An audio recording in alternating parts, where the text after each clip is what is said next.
The first scream echoed through the hallway before the bell even rang. Students froze mid-laughter. Teachers paused at their doors, and a heavy silence followed as a sharp voice cut through the morning air. "You don't belong here."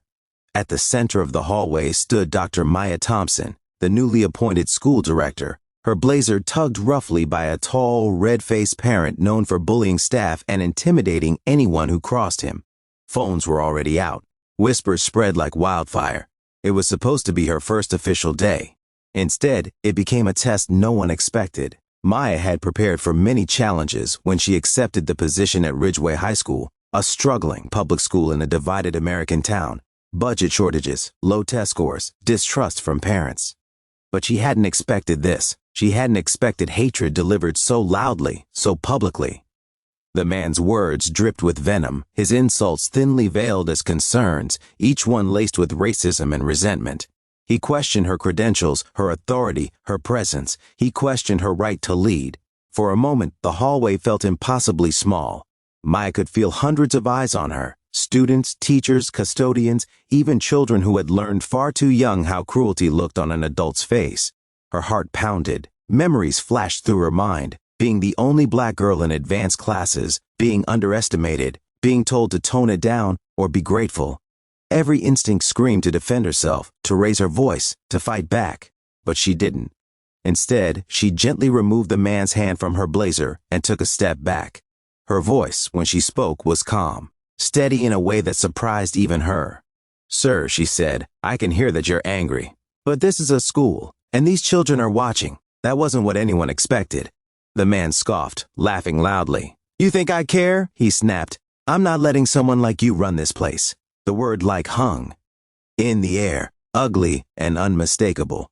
A teacher moved forward, ready to intervene, but Maya raised her hand slightly, stopping her. Not out of pride, but intention. She looked around at the students gathered in a wide circle. Some were frightened, some curious.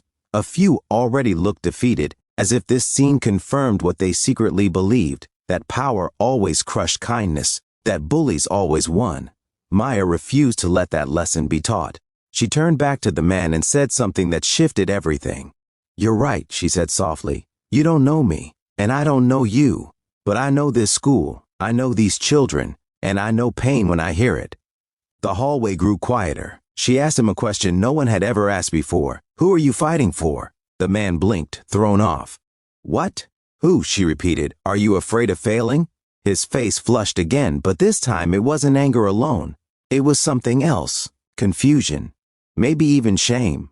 He muttered something about his son, about how the school had failed him, about how no one listened. The words spilled out, rough and unfiltered. Maya listened. She didn't interrupt. She didn't argue. She didn't shame him. She listened as if his pain mattered, because it did.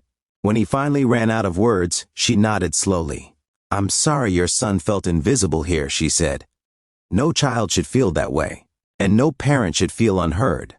The man opened his mouth to respond, but nothing came out. Maya turned to the students.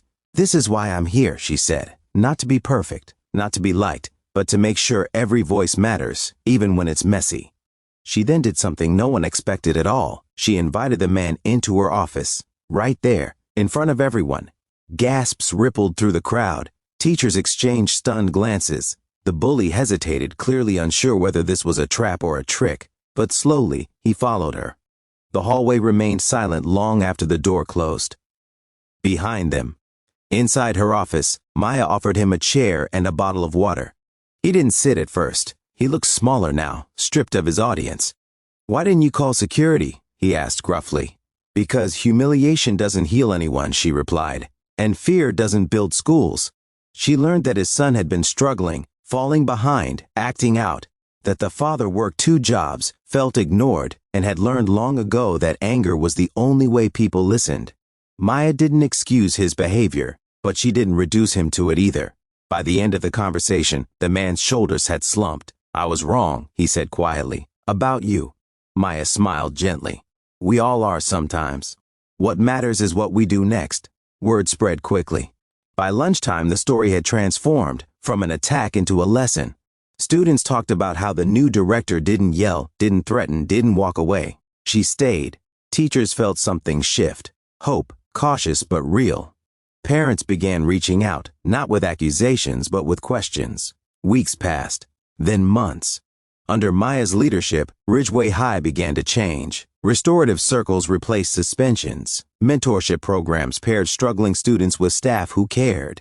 Parents were invited in, not shut out. The bully's son began to improve. The father volunteered at school events, quietly, humbly. One afternoon, a student stopped Maya in the hallway. "Dr. Thompson," she said, eyes bright, "I didn't know adults could be strong like that." Maya knelt to her level. "Strong how?" "Without being mean," the girl said. Maya smiled, her eyes misting. "That's the strongest kind." The day she was officially recognized by the district, the auditorium was full. As applause echoed around her, Maya thought back to that first morning. The fear, the tension, the choice she made. She realized something profound. Silence isn't the absence of noise. Sometimes it's the presence of wisdom so powerful, it leaves no room for hate.